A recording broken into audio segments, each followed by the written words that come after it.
mrefu umewekwa tena katika njia. David Kameta Duchu ameingia kwa namna isiyo rafiki, na yuko chini David Charles Luhende. Tazama namna ambavyo aliingia.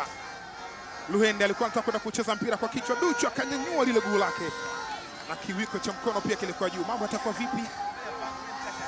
Mwamuzi Sadim Rope anamuonesha kadi nyekundu David Kameta Duchu kwa mchezo usio kiungwana, mchezo hatarishi kwa afya. Duchu fullback wa kulia baada ya kukosekana Shomari Kapombe muda mrefu, yeye ndo kupata nafasi. Crescentus Magori yuko hapa, lakini Ahmed Ali naye yupo.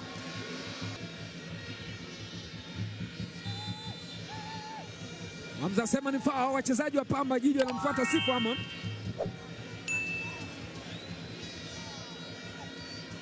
Wanakwenda kulalamika, yule ni Abdulkarim Idi anacholalamika kwamba Jabara alimpiga na kiwiko. Wamemind kweli kweli kwamba amempiga na kiwiko. Ibrahim Jabar ameonyeshwa kadi nyekundu. Walipata pigo la kadi nyekundu ya Duchu na leo ni Ibrahim Jabar. Anataka kufanya kitu, anajibu sasa. Yusuf Adam amekataliwa. Anthony Mligo anaonyesha kwamba kacheza mpira. Tazama, ni foul mbaya amechezewa Yusuf Adam.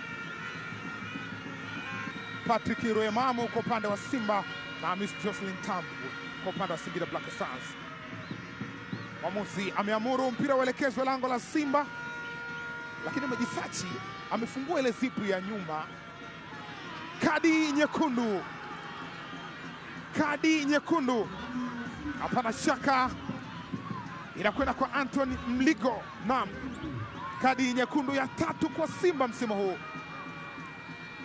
Mchezo wa pili wa Pamba akaonyeshwa kadi nyekundu Ibrahim Jabar, na leo hii kadi nyekundu kwa Anthony Mligo baada ya kufanya madhambi. Dangerous play, alifanya madhambi kwa Adam Yusuf, bwana mdogo huyo, na mwamuzi aliona David Kameta Duchu leo hii yuko juu, anaendelea kukosa mchezo mwingine, naye pia yupo katika